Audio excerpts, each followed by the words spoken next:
Merhabalar, bugün harika bir krem yapıyoruz. Safran kullanacağız arkadaşlar. Lekelerden, sivilcelerden, izlerden, kırışıklıklardan kurtulmamızı sağlayacak olan harika bir krem. Safran kremi geliyor. Hemen buyurun, nasıl hazırlayacağız? Safran kullanıyorum.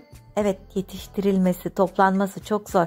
O yüzden birazcık pahalı bir bitki ama çok azıyla çok fazla fayda elde edebiliyoruz. O yüzden ucuza geliyor arkadaşlar. Bakın şu kadarcık bir tutam, yaklaşık çeyrek çay kaşığı kadar safran yeterli olacak. O yüzden maliyeti oldukça düşük olacak. Çok az oranda aktarlardan alabilirsiniz ve gül suyu kullanacağım. Hem cildimizi sıkılaştıracağız hem safranın özünü daha rahat bir şekilde almamı sağlayacak. Bir tatlı kaşığı gül suyunu çeyrek çay kaşığı safranın üzerine ilave ediyorum ve kapatıp bunu bir 5-10 dakika bekletiyorum.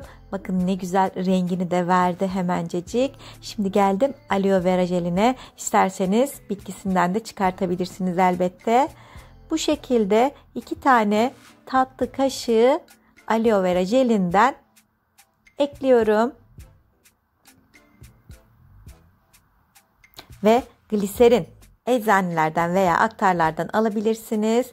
Yaklaşık yarım tatlı kaşığı da gliserin ilave ediyorum. Leke problemi olanlar dikkatlice izleyin. Bu krem onları öyle güzel geçirecek ki. Üzüm çekirdeği yağı. Ben bunu göz altımda da kullanmak istiyorum. Gözaltı kırışıklıkları ve morluklarından, o karanlık görüntüden kurtulmak istiyorum diyenler yarım tatlı kaşığı da üzüm çekirdeği yağı eklesin ve E vitamini. Cildimizi bir güzel nemlendirelim ve kırışıklıklarımızı açalım. O yaşlılık belirtilerinin önüne geçelim arkadaşlar. İşte karışım hazır. O güzel safran kremimi bu şekilde yapıyorum. Bakın karıştırdıkça krem kıvamına geliyor. Karıştırdıkça daha da güzel kıvam alıyor. Hem de bütün malzemelerin birbirine homojen bir şekilde geçmesini sağlamış oluyoruz. İşte o kadar güzel oldu, misler gibi de kokuyor arkadaşlar. Bunu ağzı kapalı olacak şekilde başka bir kaba aktarıyorum. Bu şekilde küçük bir kaba aktarıyorum. Ve o güzel kremi her akşam temiz cildime yatmadan önce bir güzel sürüyorum arkadaşlar. Hazır. İşte siz de düşük maliyetle içinize sinen, ihtiyaca uygun güzel bir kremi bu şekilde evinizde rahatlıkla hazırlayabilirsiniz. Ellerimde deniyorum. Emilimi görün, nasıl sürülüyor, nasıl ışıltı kazandırıyor.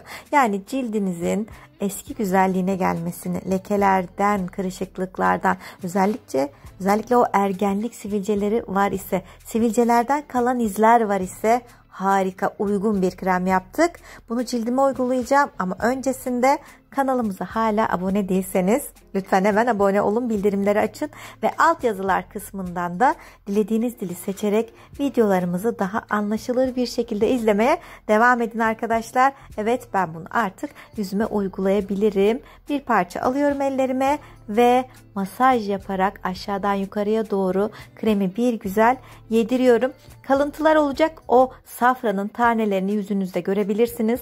Rahatsız oluyorsanız 20-30 dakika sonra cildinizden bunu çıkartabilirsiniz. Ama ben rahatsız olmam, etkiler olsun, maksat cildim daha pürüzsüz, daha güzel hale gelsin diyorsanız bırakın kalsınlar, hiçbir zararları yok. Zaten krem emildikten sonra cilt tarafından o küçük taneler de patır patır dökülüyor arkadaşlar. Ben bu şekilde yapıyorum. Bir 30-40 dakika sonra kalan taneler çıkıyor. Atıyorum bunu lavaboya ve kremin yüzümde kalmasını sağlıyorum. Göz altlarına sürelim mi? Evet, üzüm çekirdeği yağı kullandık. Göz altlarındaki etki de müthiş arkadaşlar. Ben böyle göz kenarlarıma da bir güzel sürüyorum, masajımı yapıyorum. Böyle bir aparatınız var ise, cildimi daha da gereyim istiyorum diyorsanız bunu da kullanabilirsiniz ama yok ise sorun değil. Her zamanki gibi ellerimizle de bir güzel masajımızı yaparız. Etkileri maksimum düzeye çekeriz arkadaşlar. Ben kullandım. Memnun kaldım, çok sevdim, faydasını gördüm ve istiyorum ki siz de hemencecik uygulayın, faydaları görün. O yüzden hemen deniyorsunuz. ve memnun kalırsanız da sevdiklerinizle paylaşıyorsunuz. İşte bu şekilde bugün de safran kremimizi yaptık. Kendinize çok iyi bakın. İzlediğiniz için çok teşekkür ediyorum. Hoşçakalın. Hello my dear friends, today we have made saffron cream especially for under eye wrinkles, acne, scars, and if you want to get rid of acne, scars and wrinkles quickly, do this perfect cream. Take care, bye bye.